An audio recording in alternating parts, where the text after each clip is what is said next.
Okay, so today we're going to be looking at the Control Warrior matchup versus Handlock. This is in the new Classic mode in Hearthstone. So just looking at that deck list over here, this is what we're currently running. And I've got off to the side here, you'll see some possible substitutions that you might want to put in. This is a pretty typical list that I'm running here. I would say the Twilight Drake is the one card that kind of stands out as being a little bit different. Most people would run like a Whirlwind, maybe an Owl, maybe Senjin, something like that, instead of the Twilight Drake. So if you find you're facing a little bit more aggro, put something in that's kind of earlier there, the Whirlwind or a Taunt. If you're facing more control stuff, the Black Knight, Ysera, that can be helpful in those matchups. But looking specifically at the Handlock matchup, what are we going to take into account here? So first, I want to split the whole game, the whole matchup into three separate parts. There's the early game, the mid game, and the late game. It's like the first 3 turns is the early game, mid game's kind of 4 to 7, and then 8 to 10 is going to be the late game. So how do I break down this matchup? Well, Handlock, they've got 7 big threats, generally speaking. So they've got 2 Mountain Giants, 2 Molten Giants, 2 Twilight Drakes, and they've got a Rag. It's possible that they've got some other things worked in there, but that's the typical list. Now, what do we have for removal? Well, we've got 2 Executes, 2 Shield Slams, so it's 4 pieces of hard removal, and this Big Game Hunter, which can't take out the Drakes, but it's going to be good against the other 5 there. So basically we've got 5 pieces of hard removal, and they've got 7 big threats, and we're going to want to be trading 1-to-1 with any of those. So if you're using a Shield Slam or an Execute to take out a Drake or a Giant, that's kind of a win for us. That's an efficient trade. If you're using it to take anything else out, that's going to be a problem. Now we've also got 2 other pieces of removal. That's Brawl, but Brawl is a little bit more random. There's some board states where you're going to be able to take out maybe Giants, maybe a Drake, who knows, something that's kind of a bigger threat, but a lot of times these are going to be used to take out the other things. The Taunt activators, right? So Defender of Argus, the Sun Fury Protector, Earthen Ring Farseer, maybe even the Silent Watchers. All those little things, if they're playing a Sylvanas, something like that, really that's the time to clean it up. And if you can scoop up something else with it, then that's great.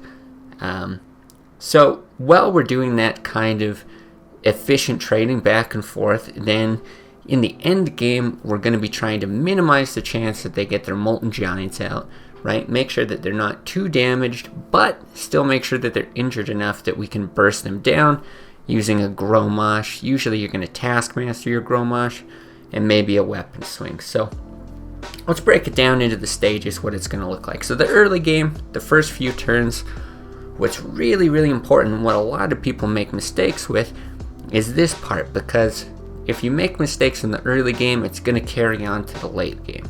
So in the early game, a lot of people are going to want to drop their Armor Smiths, maybe their Taskmasters even. They might be fishing for War Axe.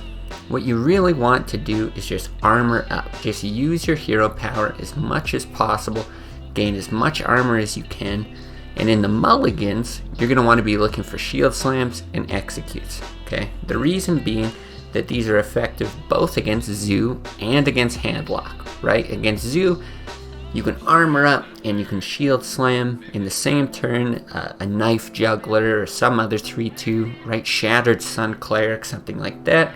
Very effective. And it's also going to be very effective at taking out Giants. Same goes for Execute. It's not quite as good in the Zoo matchup, but it's still quite good. And you're always going to be mulliganing everything else, assuming it's Zoo, because you need those cards early in the game. So you're going to look for Taskmasters, War Axe, Armor Smith, that kind of stuff. Now, the advantage we have with Handlock, we're going to get lots of draws before we're going to need a lot of our removal. So there'll be time to get into either the bigger removal like a Brawl or finishers like your Grommash, your Rag, your Alex, all that kind of stuff. And if you don't end up with a Shield Slam in hand, you still got a few draws before you're going to get to it. So armor up, don't drop Armor Smith, don't equip a Fiery War Axe and not swing it. Just keep armoring up so that you're going to be able to take out the giants on 8 armor. It's great if you've got a shield block as well. It's going to help you dig for more cards, dig for more removal, and give you enough armor to deal with things. Now you do have to be a little bit smart about when you use these. If you don't have a Shield Slam, a lot of times you're going to want to hold off on the shield block because you want to be able to combo them together later in the game. And what's going to happen is if you don't take advantage of that early enough, they're going to chip away at the armor that you've gained from shield block. You're going to draw into your Shield Slams too late, where armoring up isn't going to be enough to take out the giants. So early game, lots and lots of armor up. Now if the opponent is very good, what they're going to do is they're going to play an Earthen Ring Farseer, maybe something else kind of small, and they're going to try to chip away at your armor. They're going to try to get a Drake on board. They're going to try to chip away at your armor.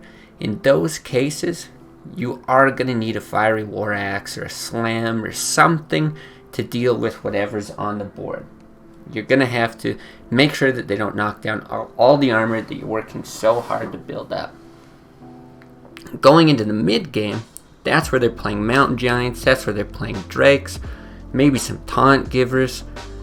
That's where we're going to want to be trading 1-for-1 removal for Giants and for Drakes. So if you're using, again, an Execute, a Shield Slam, something like that to take care of a Drake, to take care of a Mountain Giant, great. If you don't have those, you're going to have to resort to Brawl, okay? And this isn't optimal because it's kind of a random bit of removal. You know, you don't know exactly who you're taking care of, but you're just going to try to survive long enough. Don't get, knocked down too much. Maybe play a few things out on the board. A Korkron, maybe to chip away, hopefully make him trade, that kind of thing. Play out an Acolyte, get a little bit of card draw, that's okay. Try to hope to draw into your removal. But the more stuff that you put out, the longer you survive. Hopefully the more that they put out. And feel free to use a Brawl when they've only got 2 or 3 minions on the board. We've got 2 of them. If you take out one of their big threats with it, great. We're equalizing that kind of 7 threats to 5 pieces of removal. So that's going to be the mid game for the most part. And then we get into the late game. In the late game, this is where the Handlock has tapped a whole bunch, right? They're low on health. They're getting in the Molten Giant range. They're going to be playing Rag with 8 mana. And they're thinking about Jiraxes potentially. So what do we want to do? First things first, we want to minimize the chance of a Molten Giant getting played. If you think they're going to play it on the next turn, then make sure that their health is no more than 1 below their mana for next turn, right? So 14 health if they've got 5 mana. 17 health if they've got 8 mana next turn, that kind of thing. So they can't play a Molten Giant and taunt it with a Sun Fury on the same turn. If they just play a Molten Giant out, a lot of times that means you're still going to have access to face damage, something that they don't really like. You might be threatening lethal, even if you don't have Grolmash and Cruel Taskmaster in your hand, or a Whirlwind or some kind of activator. They don't know that, and they have to play around it. So try to minimize their ability to play those. Be ready for Rag, right? Know that Big Game Hunter could come into play, or potentially one of your Executes or Shield Slams that you've been holding on to for quite a while. That's totally fine too. But one of the biggest things is, how do you kill the Warlock? What seems to happen so much, you get to this late game, you've done all that removal, you built up all the armor, and then they just taunt up these giants, they taunt up these big things, you're not able to get through.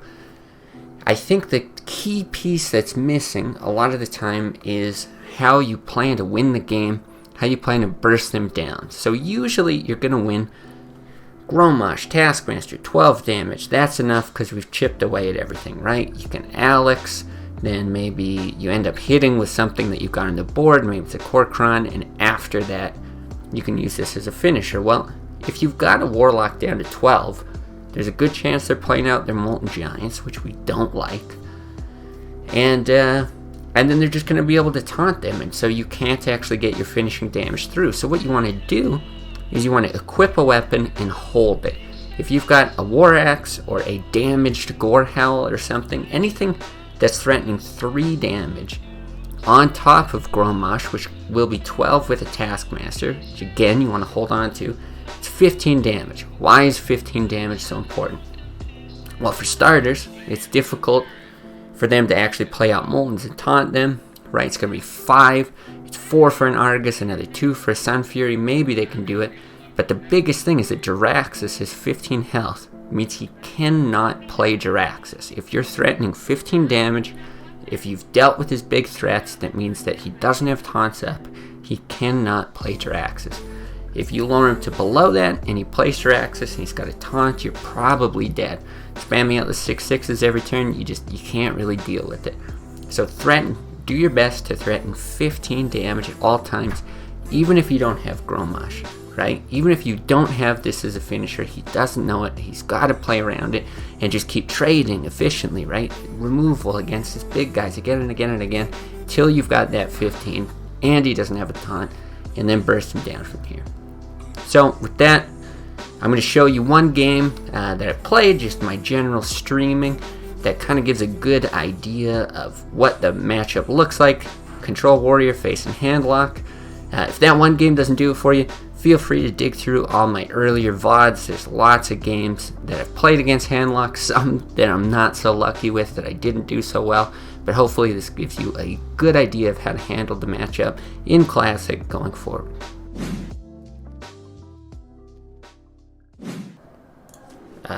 So, against Warlock, it's potentially Handlock or Zoo. I think you got to mulligan more for Zoo than anything, just because, it's early aggression you're going to have to deal with. With this hand, I'm really hoping it's Zoo, because this is some great board control stuff. He's hovering over his hero power.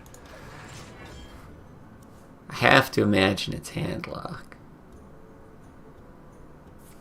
Yeah, so you want to build up armor in the Handlock matchup, just because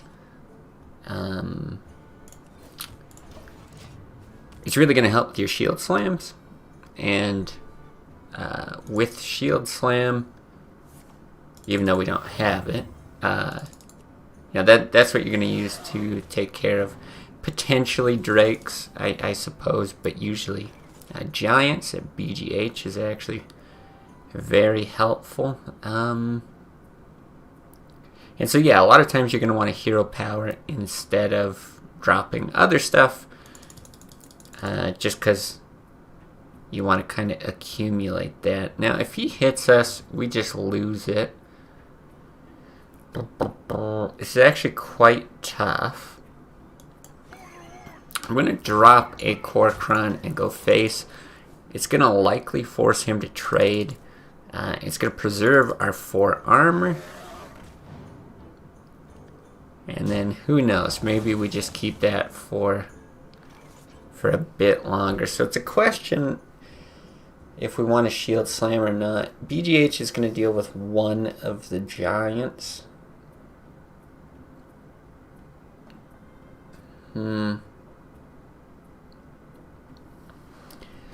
We also have the option, which I don't hate, of rolling out these armor smiths. This is not a great start. I don't think this is how you want to get into the Handlock matchup by any means, but I think this is kind of the approach that we're forced to take, unfortunately. So this is still going to give us armor. We don't have many good opportunities for armor smiths anyway, and then this lets us brawl and hopefully come out with a manageable board. So they got 4 giants left, right? It's the 2 drakes, the 4 giants are the big threats. Getting rid of the drakes is huge, being 2 of the 6 threats really. And we've got lots of other stuff to deal with it. We've got shield slams, we've got BGH. Because we've got shield block, we can build up armor very quickly. I suppose I should have done this first, but that's okay. I might as well just do it now. I think the card draw there is more important. I do like to save it for moments where you're actually going to use a shield slam, but oh well.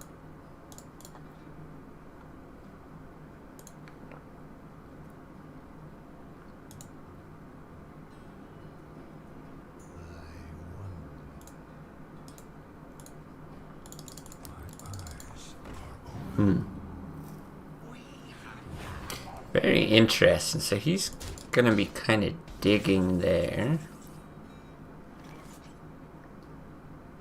I actually like that though.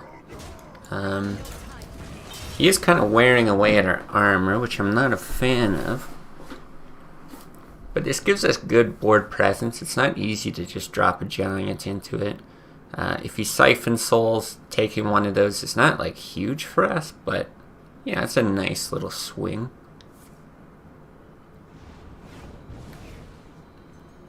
Okay. Yeah, I guess he had to do that, didn't he? With the spell power. So I'm okay with that.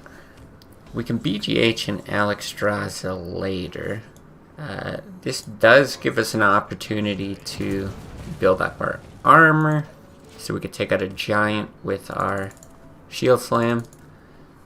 You do want to get the Alexstrasza down earlier, because this is pretty much like free health for him to tap with at this point. But fortunately he's at 10 cards. Probably unlikely to play too much out. Like another mountain giant if he has one, but he's not into molten range yet.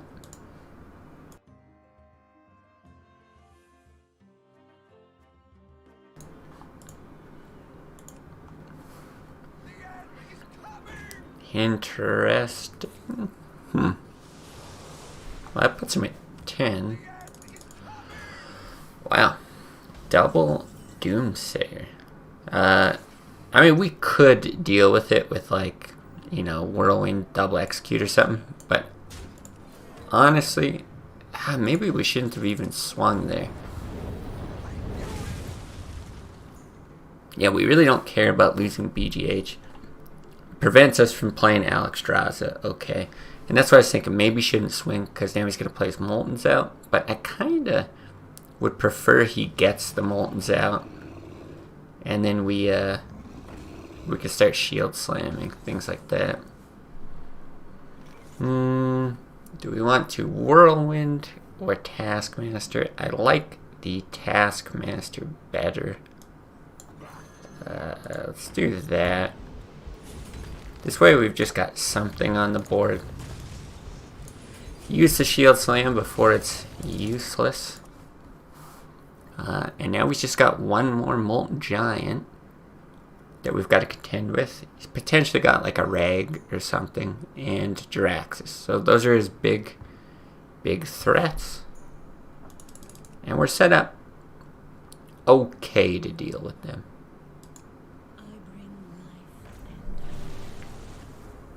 He's got an Alex as well. Okay.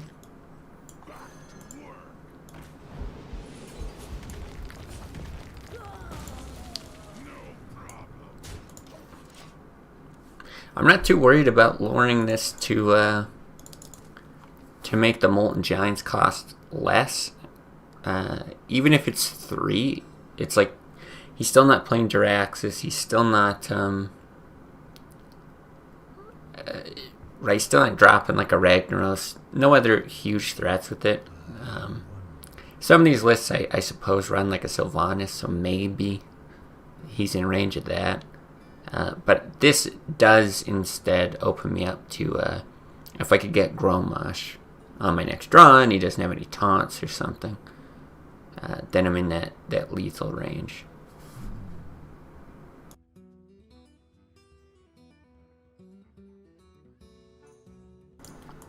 So yeah, this is the first time we're like repeating decks that we've already played with. I think I've mentioned it before, but I'm all ears for suggestions on either decks that people like to watch before. Interesting. Or other decks people want to see, or just classes rather than decks. This is just going to threaten lethal with Gorehell. Yeah, I kind of like playing just about anything. Control Warrior, one of my more favorites, but yeah, if there's other stuff people are interested in, by all means let me know, and I'll make it happen.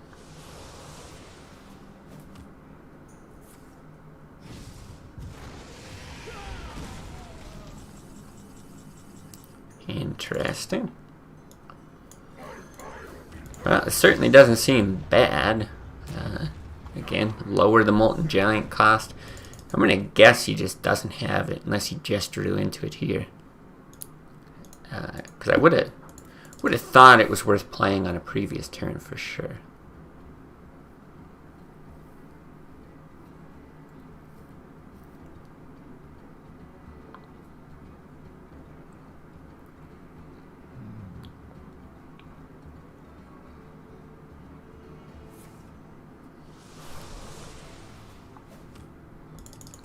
Seems pretty desperate.